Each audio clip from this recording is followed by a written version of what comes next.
नमस्कार दोस्तों, आप देख रहे हैं अखबार वाले। तो दोस्तों, बड़ी दुख के साथ बताना पड़ रहा है कि Mi-17 हेलीकॉप्टर के क्रैश में इकलौते बचे वरुण सिंह जिंदगी और मौत से लड़ रहे थे, लेकिन कल उन्होंने अपनी आखिरी सांसें ली और वीर गति को प्राप्त हुए। हम प्रार्थना करते हैं कि ईश्वर उनकी आत्मा को शांति दे। आपको बता दें कि वरुण सिंह को इसी वर्ष स्वतंत्रता दिवस के दिन राष्ट्रपति रामनाथ कोविंद की ओर से शौर्य चक्र से सम्मानित किया गया था। यह भारतीय वायुसेना के उन महान पायलटों में से एक थे जिनका चयन इसरो के द्वारा गगनयान प्रोजेक्ट्स में शामिल किया गया था, लेकिन कुछ मेडिकल इशू के कारण उन्हें अपना नाम वापस लेना पड़ा। दोस्तों, इस हेलीकॉप्टर क्रैश में भारत माता ने अपने सभी वीर बेटे को खो दिया। यह भारतीय सेना के लिए बहुत बड़ा झटका रहा। अब हादसे को निपटने के लिए भी DRDO लगातार काम कर रही है। अगर किसी भी प्रकार के हादसे होते हैं तो उसमें नुकसान बहुत कम हो, इसी को ध्यान में रखते हुए DRDO ने एक ऐसी तकनीक को विकसित किया है जिससे कि आग लगने पर भी जान को बचाई जा सकेगी। इस बात की जानकारी DRDO ने अपने आधिकारिक ट्विटर अकाउंट से ट्वीट करते हुए कहा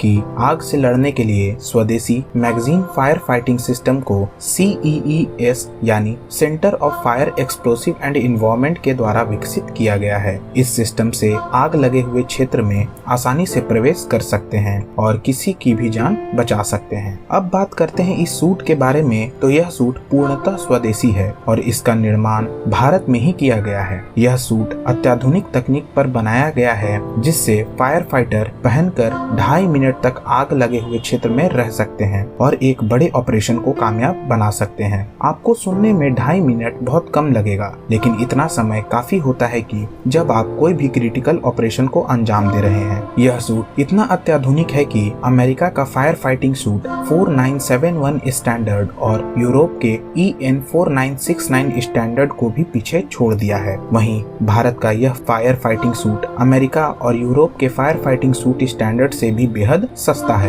तो देखिए दोस्तों, अगर भविष्य में कभी भी कोई फाइटर प्लेन, फाइटर हेलीकॉप्टर या अन्य प्रकार का कभी किसी बिल्डिंग में अगर आग लग जाता है तो वहाँ पर यह सूट बेहद ही कारगर साबित होगा। और जैसा कि आप जानते हैं कि जनरल बिपिन रावत के हेलीकॉप्टर क्रैश में उनकी मौत भी आग लगने के वजह से हुई थी, तो ऐसे में भविष्य में इस प्रकार की घटना हमें कम देखने को मिलेगी। वहीं आप भारत की तकनीक को देखिए कि भारत अब किस प्रकार की तकनीक का इस्तेमाल कर रहा है। भारत के प्रोडक्ट्स अन्य देशों के मुकाबले सस्ते भी हैं और इफेक्टिवनेस में सबसे उच्च स्तर पर काम करते हैं। इतना ही नहीं, भारत इस सूट को अन्य देशों को भी बेच सकता है और इससे भारत को मोटी रकम की कमाई भी हो सकती है। भारत के स्वदेशीकरण में एक और कदम बढ़ाने के लिए हमारे तरफ से वैज्ञानिकों को ढेर सारी बधाइयां, और हम यह कामना करते हैं कि आने वाले समय में ऐसे ही उच्च स्तरीय तकनीक को अपनी मुट्ठी में करें। हालांकि इन सब पर आपकी क्या राय है, अपनी प्रतिक्रिया कमेंट में जरूर दें।